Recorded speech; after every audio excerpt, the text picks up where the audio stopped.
Good evening, everyone. Welcome. Hi, welcome everyone. Welcome to our Senior Parent Guardian Night. Good evening. My name is Ashley Withers, and I am one of the college counselors here at SI. We have our team here, but I am going to be hosting this with my colleague, Patrick Lorenzo. And I'm going to actually pass this on first to our Director of Counseling, Miss Katie Blazing. Thank you so much, Ashley, and welcome everyone. We're so excited to be with you this evening. As Ashley said, I am Katie Blazing. I am the Director of Counseling. I've been at SI since 2011, sans the last 2 years, and I'm so thrilled to be back, particularly with this amazing team that is sitting in front of you. We were running the numbers this morning, and I was amazed, kind of taken aback to discover between this team, you have 75 plus years of experience with college counseling on various ends of getting students to the right match for them at the next level. So you are in excellent hands. The experience ranges from, of course, high school counseling our students to get to that next level, but also work at UCs, Ivy Leagues, Jesuit institutions, community colleges. You really have the full gamut of experience. So I'm privileged to be in their midst this evening. If we could start with a brief prayer to center ourselves with this important information, we'll remember that we're in the holy presence of God. And God, we are so grateful for the parents and guardians with us this evening, helping to guide our young people toward finding their passion, their path in life. We are so lucky to be partnering with them and honored to work with their children who are phenomenal and impress me on a daily basis. We ask for your guidance and clarity as we help to guide our young people into the next step of their lives. And St. Ignatius, pray for us. In the name of the Father, the Son, and the Holy Spirit. And with that, I will hand it over to the talent for the evening. Thank you so much, Katie. Appreciate it. As you all know, our whole team here, Miss Stephanie Wong, Ana Maria Vaccaro, and Robbie Lucchese, who is taking Bryce Campaverde's maternity leave. They are going to be in the background, Stephanie, AMV, and Robbie. So for tonight's agenda, we are going to first discuss what is the role of the parent and the guardian. I often get all the time from parents like, what do I need to be doing as a parent in order to prepare my student, in order to be of support? So we're definitely going to break that down. And we're going to talk a little bit about the college application overview. This is going to be a lot of information, so take a deep breath, get some tea, coffee, and we'll definitely be breaking it down. SCORE is the platform that we as college counselors utilize every single day, and your student has access and a username and password. I always tell students to have that conversation with parents to say, hey, what's going on with tuition? Are you guys gonna be covering it, or am I gonna have to take out scholarships or whatnot? And I know it could be a tough conversation, but a lot of students will come to my office and say, oh no, my parents are fine. They're gonna pay for everything. And then when I actually meet with the parents are like, no, that's absolutely not true. We're gonna have to take out some loans or figure out some way when it comes to scholarships or financial aid. So I think having that conversation with your kids, that transparent and honest conversation on what's going to be affordable and what's not going to be affordable. And then final thoughts. And again, you are going to have the opportunity to ask a lot of questions to myself and the team, and we are going to do our best to answer those questions. Okay, so what is your role as a parent and guardian? Obviously, first and foremost is to love on your kid at all times and encourage your students to have a balanced life. And I know that's really hard to say. Like when you read this, some of you might be rolling your eyes like, yeah, okay, how? It is hard because your kids are doing a lot, okay? They are taking rigorous AP and honor courses. They're in sports, they're in performing arts. In addition, they're looking at colleges. It's a whole lot of work. In addition, they're trying to have a social life and meet up with friends and then have family time. So just creating that balance list, I'm always encouraging students, like, get some sleep, right? Don't compete on like, I only got 3 hours of sleep. Oh, I only got 5 hours of sleep. No, get about 7 to 8 hours of sleep, drinking water or eating. Sometimes I have some of my students, I'm like, have you eaten today? Because if you're lightheaded, eat a banana, eat something, get some of that energy going. You're in school all day, and then after school, most likely you're in extracurricular activities. So and it's very important to just constantly encouraging your student to somehow, some way create some type of a balanced life, okay? The next one is assist the student in the college process. So this does not mean write their personal statement. This does not mean write their UC Insight questions, because yes, believe it or not, we can all tell. Not only can the college counselors tell if the parent has assisted heavily, but the admission officers can tell. You know, it has to be written from a 17 or 18-year-old's mind perspective, right? So that's not what we're talking about. What we're really talking about is kind of being maybe that accountability partner with them, or looking at certain dates that they might miss, creating a schedule or a to-do list, or managing deadlines, because the deadlines are a lot. Patrick is going to emphasize it a little bit more about our newsletters, but we do send out newsletters that have a lot of information. I don't necessarily expect students to read everything they receive, but it will be great if you can kind of hone in on that newsletter and reading it and just checking on some deadlines, putting it on your calendar, or even creating a calendar specifically just for college, when you know for certain deadlines, early decision, early action, financial aid is due, this is due, and whatnot. So that's very important for you to just assist them in that process, so they are not so stressed out, because they already have a ton of deadlines for school or for other projects. Let the student email college reps and admission offices. So we will be starting in about a week and a half. Colleges will be coming to SI, admission officers, and they will be sharing and talking to students about their college and university. And many times those are the reps that are actually reading and evaluating applications. So if your student wants to ask or inquire questions, and to kind of create that relationship or that rapport with an admissions officer, please allow the student to do so. You can help them, by all means, help them format the email. And I always help them as well. If any of our students come in any of our office, we have no problem helping format the question. Say, okay, what type of questions do you want to ask? Do you want to be very specific in a major? Do you want to ask about a certain experience or a study abroad program? But you as the parent should not be reaching out. This is a time where you have to let them fly a little and do things a little bit on their own. When it comes to financial aid, you can definitely have that conversation and communicate with the financial aid office, especially if some things have shifted or changed in the past year with your finances. But when it comes to communicating with college reps, please have your student do that with their email. And of course, be flexible and supportive during this process. Kids in general are hard to deal with at times, right? It's like up and down, I'm certain. This is really busy season for us as college counselors, and we're writing letters of rec. It's busy season from now up until November 30th, which is the deadline for the UCs and the CSUs. And I'm not gonna lie, I'm not the same human being I normally am throughout the rest of the year in my household. I am like on a different mode. On Saturdays, I'm up making sure I'm writing those letters of rec. I'm not dealing with anything but focused on the computer for a few hours. So yes, your kid might be a little up and down, or a little feisty or rude or loving, but please be flexible and of course supportive. Like, how can I assist you through this process? I know in the next 2 weeks, this is going to be really tough. What can I do as a parent to help you out or to alleviate any stress? Let me know what I can do. We're going to go over the college application overview. So there's going to be a lot of information. So building a balanced college list. What does that look like? This is what we talk about constantly with our seniors, but we've emphasized this since the first meeting we had junior year, is what does a balance list look like and why is it important? And even going back to creating the right fit. That's the first thing that we start off, is creating a right fit for you. What are you interested in? Do you want to be close to the water? Do you want to experience different seasons?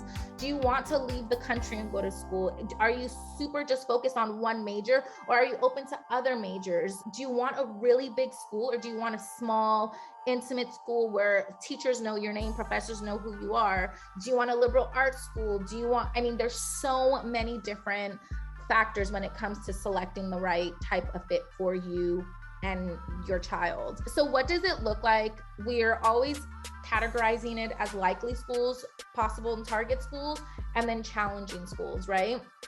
So with a balanced list, you can apply to 5 challenging schools, 5 target schools, 5 likely schools, 3 challenge, 3 possible, 3 likely schools, right? Not just applying to the schools that you've heard of, right? The Ivies, the top tier schools. Do not apply to only challenging schools. 8 schools and 0 likely and 2 possible is not a balanced list. And we've discussed this. We had our senior X period on Tuesday. We broke that down as well. And we're constantly encouraging students, please create a balanced list. And please, the likely schools have to be schools that your child actually wants to attend. It cannot be a school they absolutely have no desire to go to, because it's pointless. I've literally had students come into my office crying because they only were accepted to their likely schools and they had no intention of just getting into their likely schools. So each school has to be a school that they genuinely would be happy attending. So I always ask when we're looking at their list, would you be 100% happy if you got accepted into this school, which is a likely school? Some of them will say, well, no, not really. Then we need to add a few more likely schools that you would really enjoy or you think that you would have a great experience at. So that's something that's really important to emphasize. Another thing you will have, and Mr. Lenzer is going to explain SCORE, but another way you can figure out what does it look like for what are the percentages and what does it mean for challenging. We always encourage students, anything that's 35% admission rate or lower is going to be a challenging school. Doesn't matter if you have a 2.9 or a 4.5. We cannot state, oh yes, absolutely, you're in with a 32% admit rate. That's overall when you see it on SCORE, but then it gets very different when it's through the major, right? With some schools. So if it's engineering or computer science or nursing, I always tell students, remove 10% now. Out of that 32%, put it down more to 10%. Now it's a 22% admit rate for that specific major. It's even going to be more competitive. So you really have to do your research on that and what that looks like when it's starting to become a balanced list, especially when it's a very competitive major and 90% of students are applying to engineering or nursing and whatnot. Don't rule out any colleges based on cost yet. We're going to discuss financial aid in a few slides, but we're always encouraging students and families. Number one, every single university has a net price calculator on their website. You could literally Google San Francisco State net price calculator, Boston College net price calculator, and it will pop up. And it gives you a very accurate estimate right now. If you did it right now, you would input your information, your income. It could take about 5 to 7 minutes, maybe 10 minutes.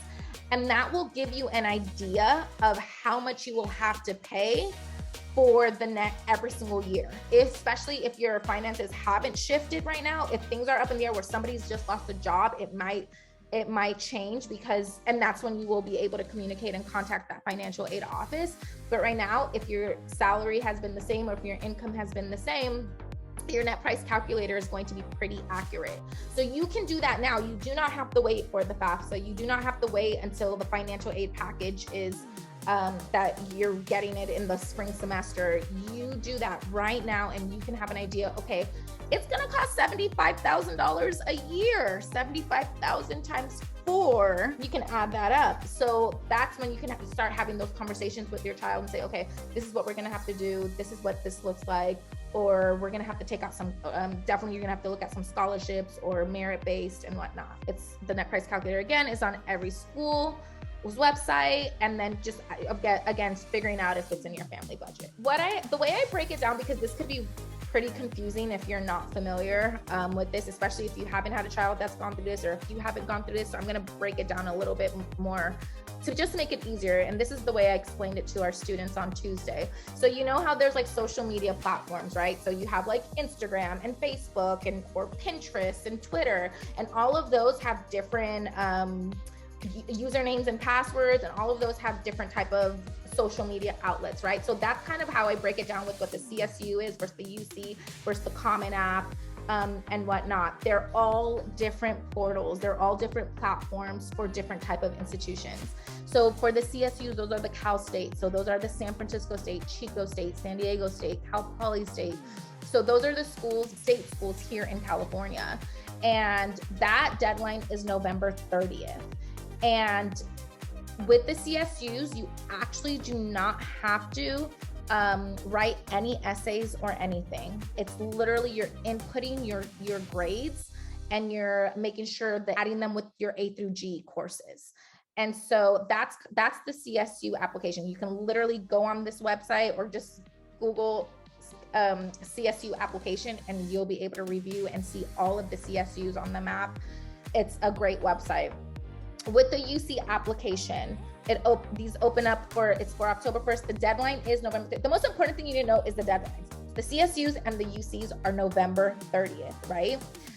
With the UC application, they do require prompts. There's 8 prompts and 4 out of those 8 you are required to submit. And then with the private colleges and the out-of-state public schools, students can utilize the Common App. Right? That's another portal. That's another platform with a different username and password. And this is where I say, what can you do as a parent? Have their username and passwords because they might forget, or tell them, hey, if they don't want to give you the username and password, remind them, hey, make sure you take a screenshot or put it in your notes, the username and password, because it gets frustrating, even for us as adults. Oh my gosh, I forgot my password, or I'm on a different laptop, it's not matching, I'm forgetting, you get frustrated, anxiety's coming up and all that. Have them put it in their notes, the username and password for the CSU application, for the UC application, for the private colleges and the out-of-state public schools. And that's through the Common App. A majority of the schools are through there. Or with community college. The enrollment starts like in next February in the spring through March. And we can assist students who do want to go that track with that process. We've all helped out many of our students that have gone through the community college track as well. But the most important thing to know is that the CSUs and the UCs, they have that November 30th deadline.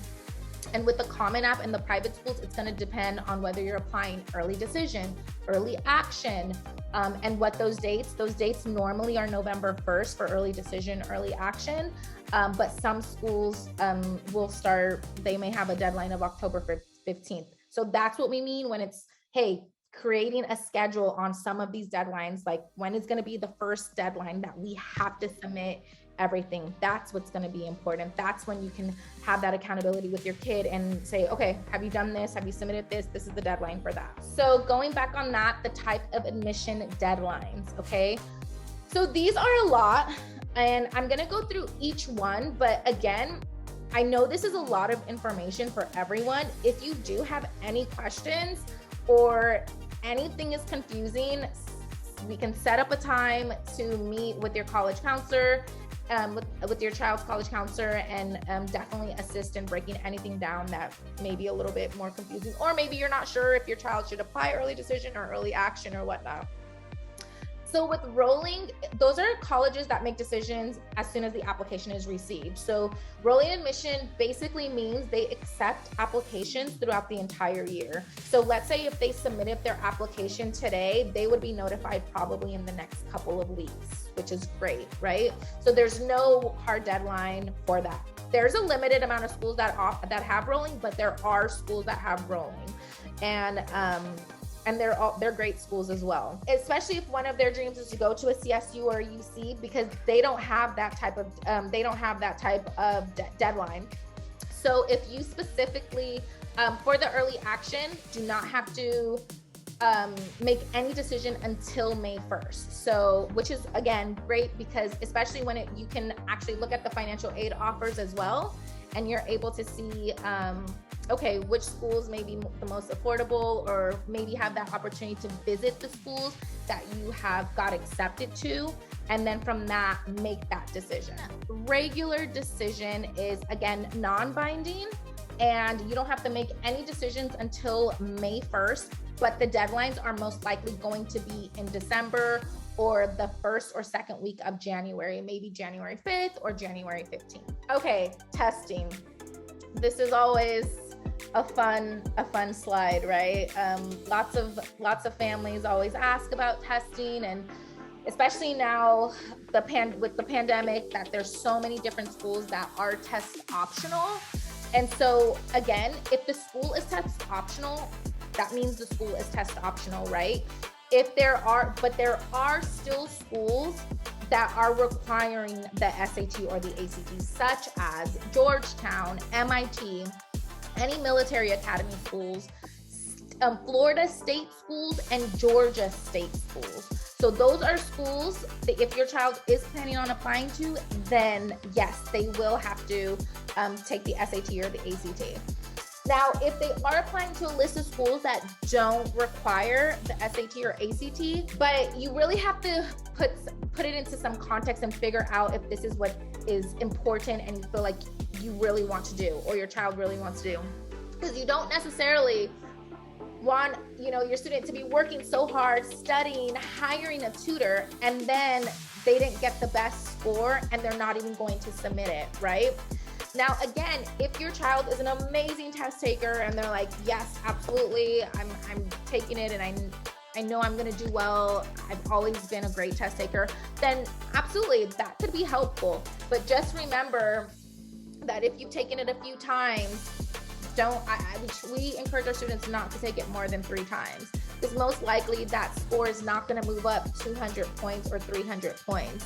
And I rather them focus on that AP calculus course or that AP computer science course than studying for a test that they may not actually even submit to the schools. But again, it's something that should be talked about. It's truly up to the student and the family as well, but really understanding if it's worth it, right? Because again, they may be studying for 2 or 3 weeks or a month, and then they may not be able to submit it if the scores is not to their average score of that school. So now I am going to pass it along to Mr. Lorenzo. Hi, everyone. So let's talk about holistic review. This is essentially how admissions operates in this particular period. Holistic admissions means that the entire application is being reviewed. Now, I think there's a myth about holistic review that I want to clarify. I think there's a myth that holistic review means everything is going to be looked at equally, and that is incorrect. Holistic admissions means they will look at of all the items that are submitted, but not everything is weighted equally. First and foremost is going to be the academic aspect, and that's where the transcript comes in. And recognize the transcript essentially tells the academic story of the student. It tells the schedule, it reveals the academic trend, it tells the colleges what kind of academic interest the student has had. That's where the entire process is going to be the bulk of the admissions process. So just keep that in mind. All the other aspects are going to be complementary pieces to the holistic review that's going to help inform the admissions rep. Tell me more about what this student is presenting and offering to the college. So the personal statements become another component of that. So with the student, with the application to the Common App in particular, there's one main essay. Some colleges will also have supplemental components, shorter essays, in which a student will be able to reveal more about who they are and their fit with that particular institution. With the UCs in particular, this is where the personal insight questions come into play. There are 4 prompts that students will write about.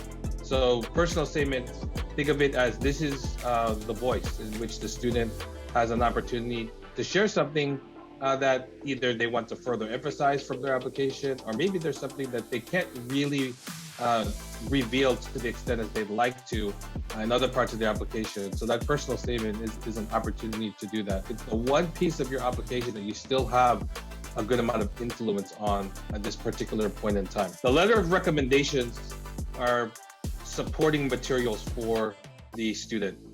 So recognize here on this side, there are 3 letters of recommendation that will by default automatically go with the student. One will be provided by the college counselor, and then there are two teachers that would be available as well to assist with that letter recommendation process. So just know that as a school, we are offering more than what most colleges are actually even requiring. Most places will ask for one. Maybe they might ask for two, one counselor, one teacher. So rest assured knowing that we are providing a lot of various perspectives for the college to get a good understanding of who the student is and what their journey has looked like. When you think about the letters of recommendation, understand that there are different perspectives that are being offered by the various school officials from SI.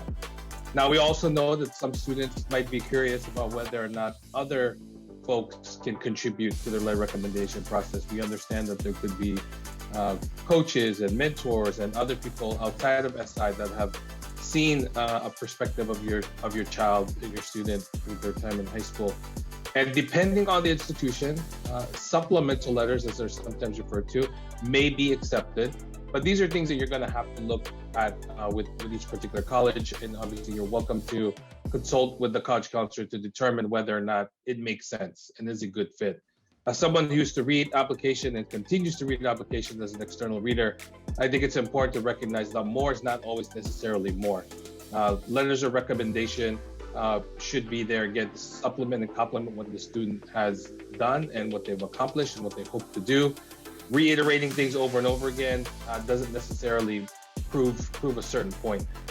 You want to make sure that there's you have good balance and perspective of how that's being portrayed in the application process. So again, the college counselor can be useful and helpful with that, because I think sometimes students and families are curious about whether or not we just get all these letters of recommendation, and there are caps and there are limits. And again, there is a point of diminishing returns when we're talking about the letter of recommendation. But rest assured, you have 3 coming from SI, so you're well positioned to have a strong application supported by SI. Activities, awards, and experiences. So when we talk to students and try to help them understand how is it that you are presenting yourself, recognize that all the different things that occupy your time as a student play a role in how you put all that information onto the application. When we talk about activities, right, that's everything. Those are things that are at SI, from athletics to performing arts to community service. These could include things, other hobbies and other interests that students have outside of SI, and experiences, right? Some of you may have done an immersion, some of you may have done something at your local library. So really think broadly about what this looks like.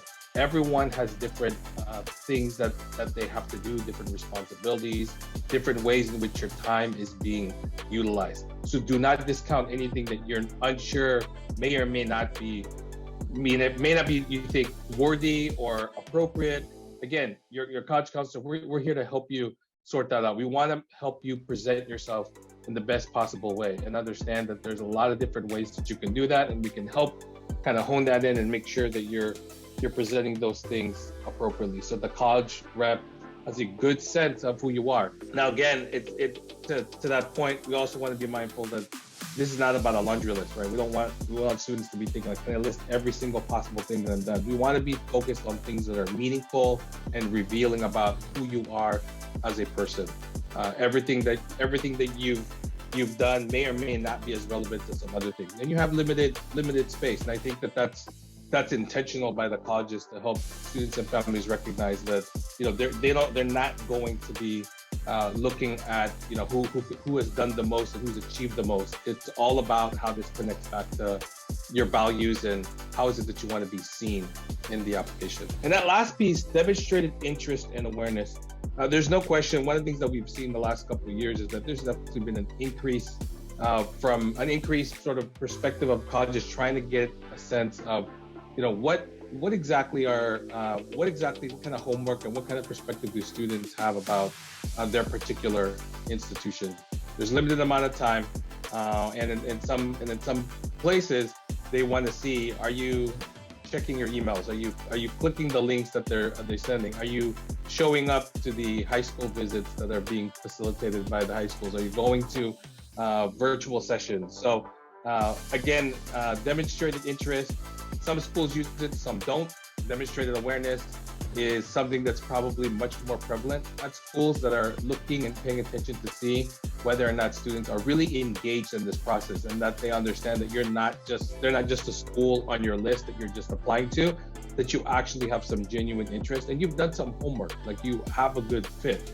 They recognize a lot of students are, sometimes have a broad list and they're just kind of stockpiling that list, and demonstrated awareness and interest is a way for them to be able to determine how serious are you. In terms of prospective student athletes, so for those of you who are interested in playing collegiate sports at any level, the NCAA level, make sure that if you have not done so yet, that you complete your registration at the Eligibility Center. This is the first step. This is like that first official thing that you've got to do to make sure that the colleges understand and they know that you are actually genuinely interested about pursuing sports at the next level. Every conversation, anything beyond that first touch point, this is going to be the next thing that they're going to want to do. So again, if you haven't done it and you have any kind of interest, make sure that you sign up and you go in that registration center. Make sure that you fill out any prospective college athletic, the prospective college athletic agreement form. So again, for those of you who are looking at that, that's something that we have within our SCORE shared drive. So essentially, it's a form that, if you've decided that you've made a commitment and you're interested in going to a particular school, it's a way for us to make sure that we're all on the same page and we understand that, okay, you decided that this is what you're going to focus on, and there's a form for you to fill out so that both the counselor and the students and families are all on the same page. So again, if you know that you are already ready to make a serious commitment and you're leaning in that direction, or you're just curious about it, again, let your college counselor know. And again, that's available on your SCORE drive. Know that the testing requirement for this class has continued to be waived. We recognize that sometimes there's information that's a little bit different coming from the coaches or the admissions office. So again, check in with us if you have any questions. We want to help you kind of decode some of the wording that might come with it. We want to make sure that you're aware that this is the understanding and this is the standard, but we recognize that there are some institutions and there are some sports, depending on the sport, depending on the league, that there are some nuances to this. So again, let us know how we might be able to help you with that. If you're getting any information that just sounds like, this doesn't sound like exactly like that they're waiving the testing. So check in with us if you have any questions about that. Once registration is complete, right, SI will send that transcript at the end of junior year and senior year. So that's what the NCAA requires for those of you who are looking at that. So just know that that's what we do on our end. And lastly, make sure that if you have not been in touch with Coach Bluford, that you do so. He is our college athletic advisor for students who are looking at this process, and we work very closely with him and communicate with him. So we definitely work together with everything that's related to college athletes. So just be sure that we're all in the loop and we're all communicating with one another. So with SCORE, hopefully at this point you're all very familiar with SCORE. We know the students are expected to interact this on a high level. And we know that some parents have started to engage on this level. So just know that this is a tool, this is a resource, and just know that it's one of the many tools and resources at your disposal. The college list, the My Drive, these are all things that are attached to SCORE. It's essentially a CRM, a customer relationship management tool, and allows us to keep all the various documents and all the things that we use to engage the students in this process. So we have the college planning documents for the seniors. Our CAP form, aka the college application plan, lives in there as well. Resources and other items that we will continue to build throughout this process, building a library for students to be able to access in SCORE.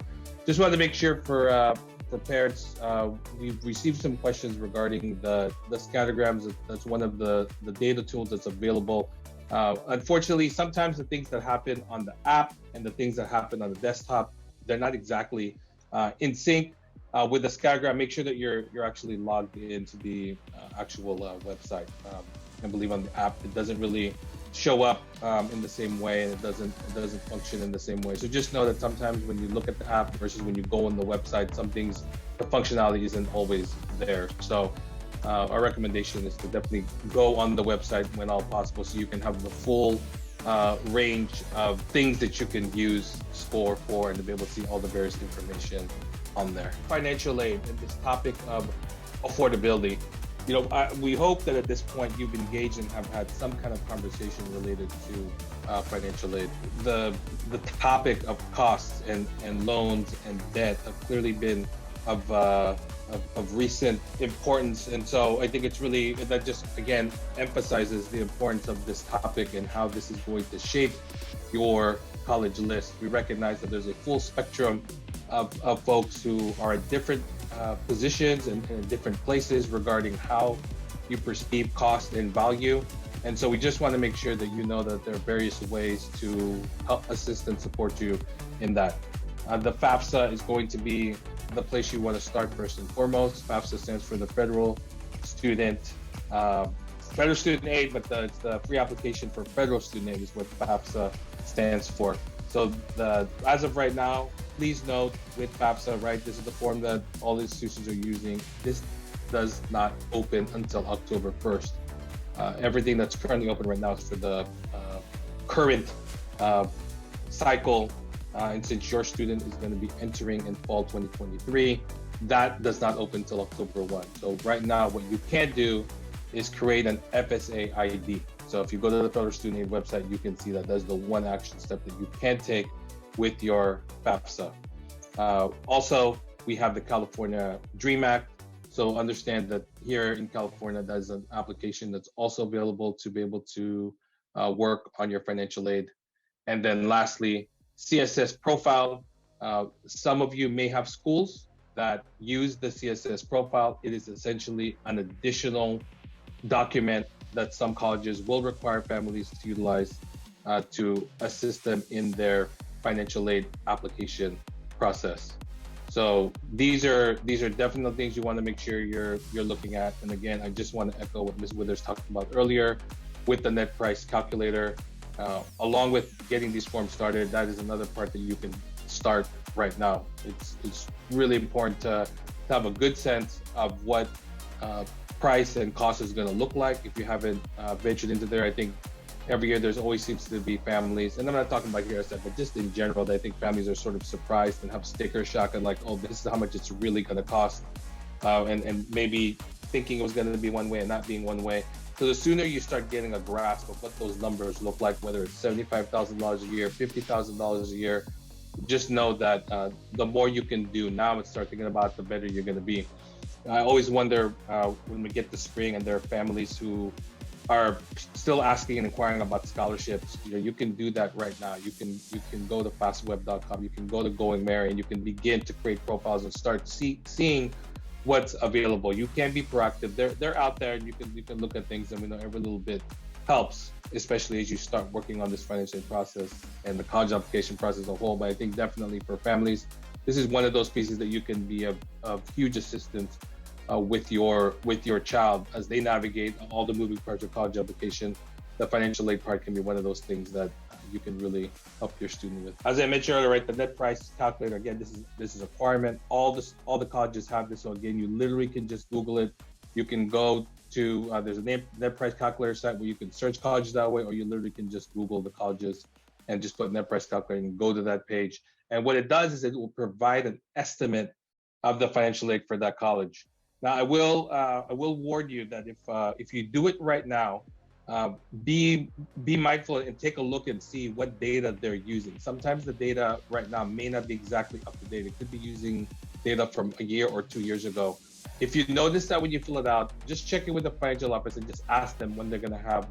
Usually, census data usually comes out in October, so you might be able to get an updated version of it in a couple of months.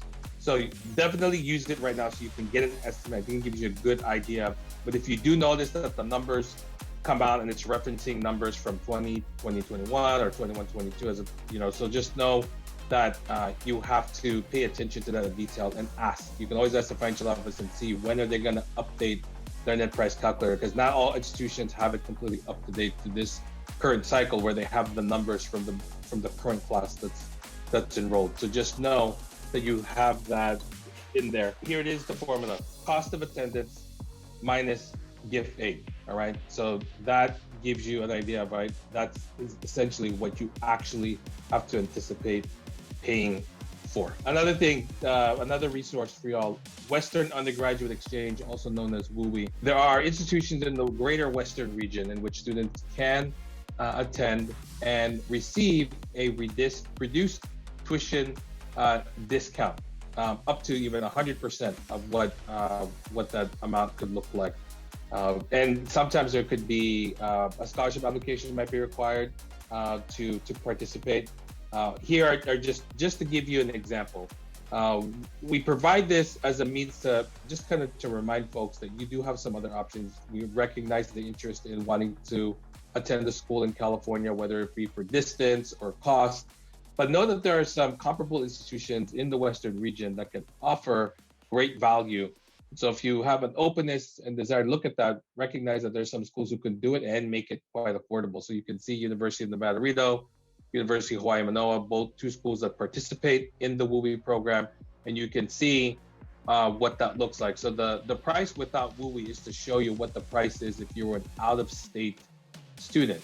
So a California student looking at a place in Nevada or in Hawaii, you can see the difference there, and you can see on the left there how much it costs for the UC. So you can see that it's comparable, right? A little bit less or a little bit more, but it's within the range that there are some institutions that are willing to give a discounted price to our California students to study at their public institution. Communication, this we cannot emphasize enough.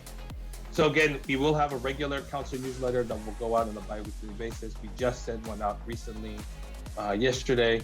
And then also on SCORE, we will send out some communication there regularly as well. The parent newsletter, which comes on a regular basis, we typically will have, you might see some things that will pop up that are college counseling related. So recognize that from our end, we're going to be doing as much as we can to provide reminders and to let you know what's going on.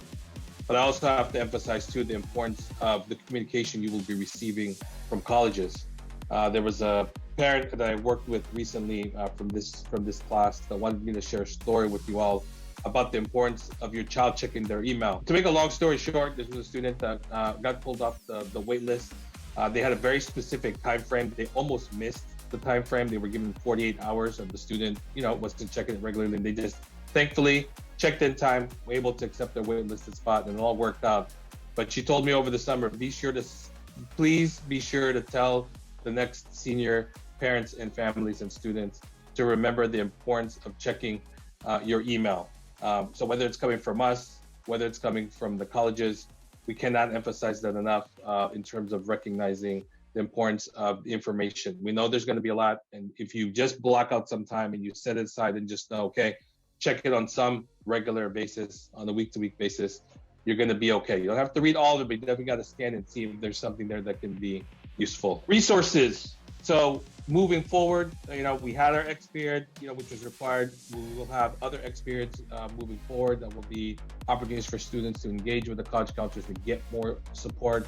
Those will be optional, but great ways to get that specific assistance, whether it's with their essay, whether it's with application, sort of filling out things. So those are things that we can help. We will, some of us have already started or will be starting our one-on-one appointments. So remind your student if they haven't yet to follow up and look out for that information shortly. Some of you, we thank you for those who've already submitted your parent reflection survey. This is a last call right now to have it completed by September 26th. And that gives us some time to make sure we can incorporate it for those of you who will have students who have early application deadlines. So if you haven't done it, you still can. Please get it done by September 26th. We have Twitter, we have SITV, we have the Counseling Podcast, and we have other supplemental ways in which you can receive information related to college counseling and reminders. So again, keep an eye out on those places as well. So keep in mind, right, with college, right, our hope is that it's a place where your child will learn to grow and prepare for their future, right? We want them to thrive, right? This is an opportunity for them to continue their growth in adulting, as some students like to say. So we hope that we can partner together and work together in helping them realize that this is what they can be excited about. And I'll also add too, this is something that I've been trying to dismantle, and I think this will help in this idea that college is a place to learn and grow, is that I hope that we can move away from this idea that college is where you peak. This isn't going to be the best 4 years of your life. It can be great, but I hope that we can help students understand that college is just a stop along this journey that we call life. And so as we move forward and we take that as framing to help our students grow and thrive, that we help them unpack sort of the angst that can come with the pressure that sometimes go with landing here, and that knowing that this is a layover, and that life is this ongoing journey that we continue to work on, and we continue to put effort in, and that we hope that in this process they continue to grow and learn just like they do here, and they get to do it for another 4 years. So with that, in this together, in the spirit of our theme, we hope that as we move forward from this evening, that we can work in partnership together and work together and support one another, and communicate with one another as we embark on this journey. Ms. Withers and I can take some questions. So do the college grades on the SI transcript receive credit or not? So if your child has taken a community college outside of SI, has taken a community college course, that course will actually be transferred onto their SI transcript, but the grade will actually not be recalculated into the SI grade. However, we as college counselors can recalculate that and include that in their letter of recommendation. But also please note that colleges will actually recalculate their own, that GPA as well. And they'll recognize that, okay, not only did they take, they complete, SI's, a transfer from SI, but they also took additional courses outside of SI. And then from there, they will recalculate that GPA as in addition to college counselors going to. Recognizing the application, you can mention that you have that you are taking AP exams. So these are for the ones that the students taking in senior year. So you can mention that there so they know, but recognize that AP credit will only go to the school that your child ultimately ends up attending. So you can mention that if you have a score, you can put all those things if you took anything from junior or sophomore year, but you're not going to actually submit any official scores to any colleges that you're applying to. That only happens at the end. Okay, do all schools have wait lists? How does that work? And when are decisions and payments due? All schools do not have a wait list. They will notify you, definitely, and the student will actually receive an email stating, would you like to be considered to be on the wait list? And then they can say yes or no, or from there move on. When it comes to decisions and payments, decision day is May 1st for all colleges and universities. So whether it's a UC or a private school or an out-of-state public school, all decisions will be made before April 1st. The UCs and the CSUs come out sometime in March, but they have that decision. They don't have to make that decision until May 1st. And then payment will be due before school starts in August.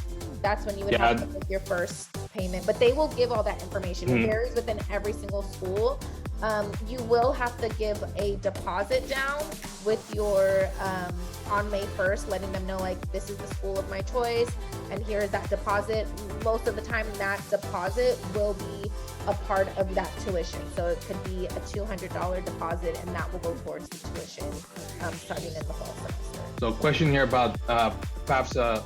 So just know if you already have a child and you have a younger sibling that's coming through, everyone needs to have their own Fafsa for each student.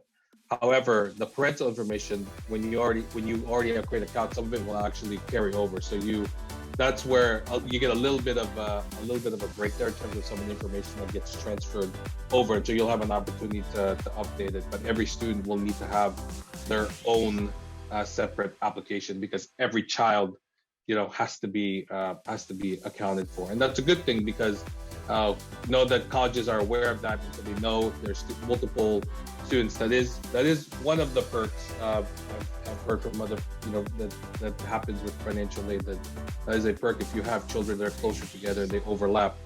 that helps with your overall financial aid package. So what if you don't pass your AP exam? Do you have to disclose that score? You don't.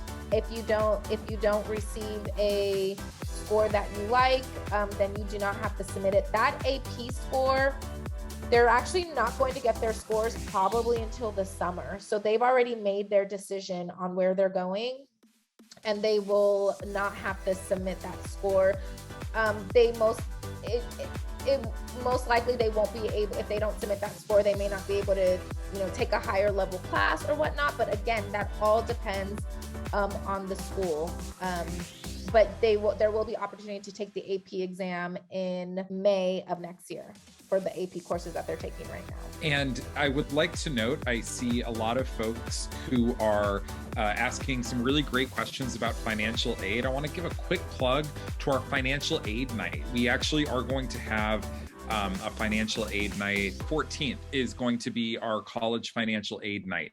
So that's going to be another opportunity for you to get some of those more nitty-gritty questions about the Fafsa, CSS Profile, California Dream Act, merit scholarships, etc. We have a really great guest from Occidental College who's going to be joining us for that. So quick shout out, for that event that we of course invite you to as well. Thank you for that, Ravi. Is it necessary for parents to review students' college application to ensure everything is filled out correctly before it is submitted? We actually can do that as their college counselor. We also have UC guides and CSU guides that are posted in the score under senior year documents. We also have optional X periods that all seniors are able to come in, and all of us as college counselors are present, and we're able to review all applications before it's submitted or check out the personal statement or edit or whatnot. So we can take the lead on that as a parent if you want to check it as well to make sure everything's accurate, or maybe making sure that they have the correct birth date and all that. That's great too, but all of our students have the option to, before they submit, to allow us to review everything. And normally I have a good amount of students that, Ms. Withers, can you just check it out? Just make sure everything's right. And I'll say, okay, is this your address? Is this? Have you submitted this? And then they're ready to submit. Can you talk about the community college route and transfer to a 4-year? Is it just as competitive directly applying to UC out from high school? So I think that's one of the things that probably needs to be talked about more. The community college route, I think, for whatever reason, has gotten a bad rap or a bad stigma as like something that you settle for. But if you look at it from a different perspective, whether it be cost or even about perhaps getting into an institution you really, really want to go to, especially in the more highly competitive UCs, the acceptance rates are much more accessible coming through the community college route. And with some institutions, it could even be better as well. So know that it's completely viable option for those who are, again, whether it's cost, whether it's just thinking about different route, or maybe there's a particular path that go in the community college route, whether it's thinking about for transferring, or whether it's like maybe you need a little bit more time to develop, you're not really ready to go away. There's a lot of great reasons why one would consider the community college route. And I think the competitiveness is one of the things that get overlooked. You can look at the data, you can see that how different it is. Just know that with Berkeley, LA, and San Diego, they don't have like that articulation agreement. So again, won't be as difficult as straight out of high school, but the other UCs have agreements where they have direct partnerships that will get you, should you follow their path, you can get directly into a particular UC campus. Okay, a college we are looking at requires that students are in the top 10% of their class. How can we provide the information if SI does not have ranking? SI does not have ranking, but students are going to input their GPA on all their application forms, weighted, unweighted. We send official transcripts. And then each admission officer has our school profile.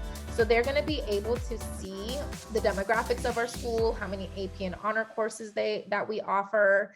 And then from there, they're going to obviously look at this, the application as well. And it may not be just there's many universities that are they want the top 10%. But again, it's a holistic approach when it comes to applications. You don't know their personal statement, you don't know their grades, their letters of rec could be unique, their extracurricular activities could be unique. So it may not be just specifically the 10% of their class getting admitted to an Ivy or whatnot. Yes, it is competitive, but we do not share that information with schools. Follow up on just like the letters of recommendations.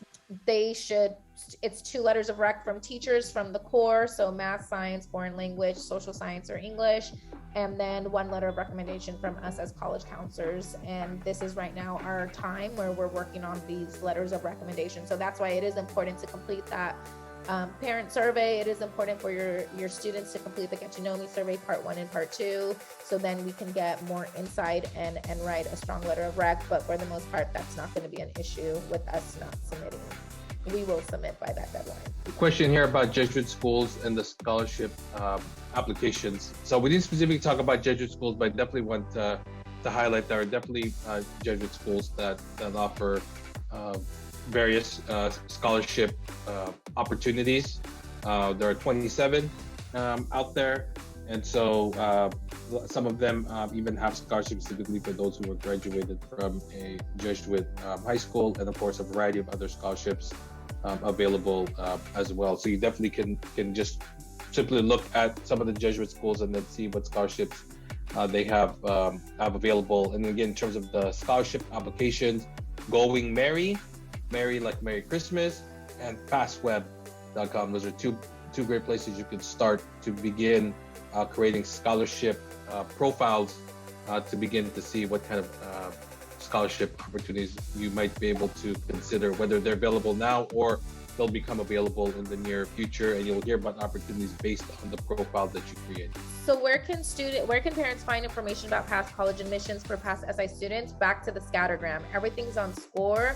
They have excellent information, and they break it down for percentages of which of our students were admitted based off of GPA and SAT or ACT scores. The question here about intended major of interest. Now, this is not there's not a general question of this, because it really depends on the institution. I think for the most part, the rule of thumb when it comes to applying to a college that's asking you for a specific major, it is in your best interest to apply to this, to the major that you're actually interested in.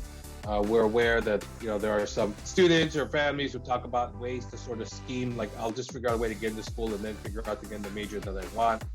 There's no guarantee that would happen, and perhaps you could turn your 4-year plan into a 5 or 6 year plan. So we hope that as you're going through this process, you're going to try to be as authentic as you can at the point of submitting that application. So your intended major of interest, whatever that may be, hopefully will be genuine. And it's important to recognize that some will be more competitive. STEM majors, business majors will be more competitive, and some schools will give you an alternate major and some may not. Like that's the one that you have, and they'll kind of explain how the options sort of play out. But there's different ways that can materialize depending on the campus, and something that you could talk to a college counselor about if you're really unsure about how is it that they're explaining whether you have a first choice, a second choice, or sometimes even a third choice option with the major. Do students apply with their GPA at the end of junior year, or GPA calculated before November 30th deadline?